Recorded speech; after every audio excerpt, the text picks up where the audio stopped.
Hi everyone. So we have completed Hebrews chapter 1. So today we'll have a short summary. So today is the revision day. So today we'll just summarize and then we'll revise that entire chapter. We'll try to recall all 14 verses. So today is a revision day. So you can spend today to revise the entire chapter. So it has got 14 verses. So I'll just quickly go through each of that. So verse 1 to 4 speaks about Jesus, his superiority to angels, and his activity as a creator, Jesus as a redeemer, his pre-existence, his equality with God. So all of that, his glory, everything we meditated from in the verse 1 to 4.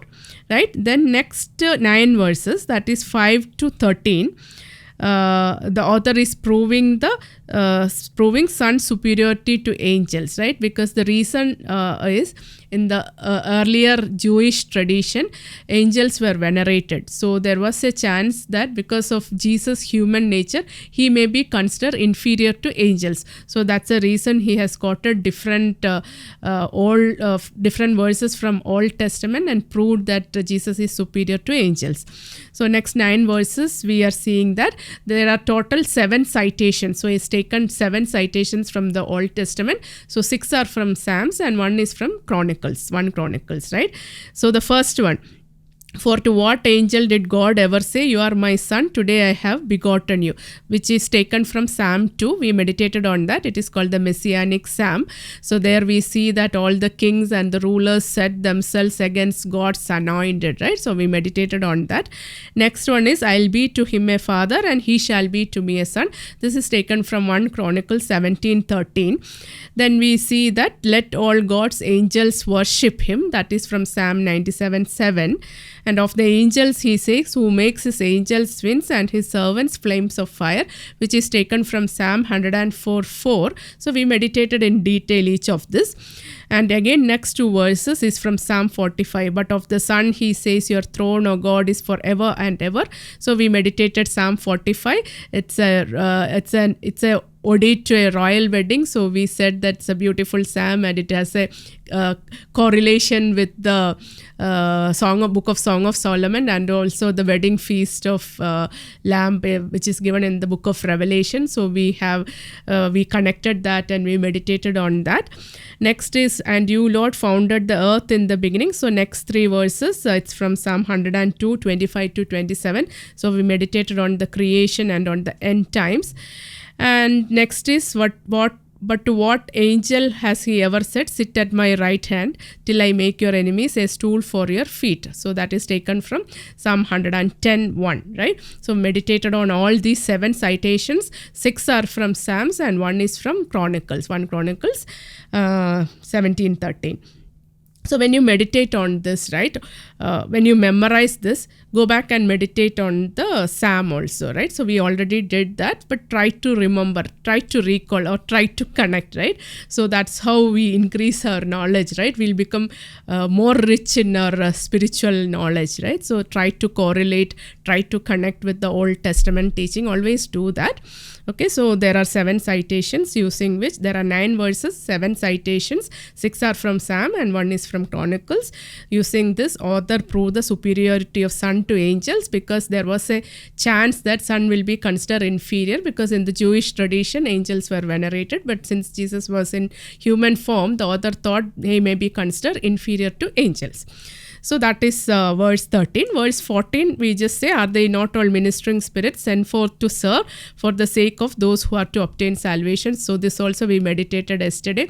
We meditated their role as messengers. They were announcing the birth. Angel Raphael was sent to Tobit, and also we meditated on guardian angels. And one thing I forgot to mention, they have a big role in the salvation also, right? So Angel Gabriel was sent to announce about birth of Jesus to Mary, and angels announced the birth of Jesus to shepherd. In infancy they protected him. An angel appeared to the Joseph in a dream and asked him to flee to Egypt, right, to save Jesus from Herod. So angel protected him in his infancy. Again, when Jesus was tempted in the desert, after he overcame all those temptations, angels came to minister to him. And again in the Garden of Gethsemane, in that intense agony, an angel was sent to strengthen him. Again, angels announce the resurrection of Jesus. So we see that they have a great role in the salvation plan. Again, they'll be there in the second coming also. We can see that in the book of Revelation. So all that we have meditated. So with this, we have concluded the book of Hebrews chapter 1. So that's a great milestone, a great achievement. I hope you all memorized along with me. So if you read one verse a day, like in 2 weeks, we could finish chapter 1, right? So if you do like this, at the end of 1 year, we will finish 365 verses, right? Slow and steady wins the race. We'll go at a slow pace. So just imagine that 14 days back we started, we already finished chapter 1. And we can recall also, right? So I'll try to recall myself. I'm not sure whether I'll make some mistakes, but let me try. Hebrews chapter 1, verse 1 to 14. In many and various ways, God spoke of all to our fathers by the prophets. But in these last days, he has spoken to us by a Son, whom he appointed the heir of all things, through whom also he created the ages. He reflects the glory of God and wears the very stamp of his nature, upholding the universe by his word of power. When he had made purification for sins, he sat down at the right hand of majesty on high, having become as much superior to angels as the name he has obtained is more excellent than theirs. For to what angel did God ever say, "You are my son, today I have begotten you," or again, "I'll be to him a father, and he shall be to me a son"? And again, when he brings forth the firstborn into the world, he says, "Let all God's angels worship him." But of the angels, he says, "Who makes his angels winds and his servants flames of fire." But of the Son, he says, "Your throne, O Lord, is forever and ever. The righteous scepter is the scepter of your kingdom. You love righteousness and hated lawlessness. Therefore, God, your God, has anointed you with oil of gladness beyond your comrades." And again, "Lord, you found the earth in the beginning, and the heavens are the work of your hands. They will perish, but you remain. They'll all grow old like a garment. Like a cloak, you will roll them up, and they'll be changed. But you remain the same, and your years will never end." But of what angel has he ever said, "Sit at my right hand till I make your enemies a stool for your feet"?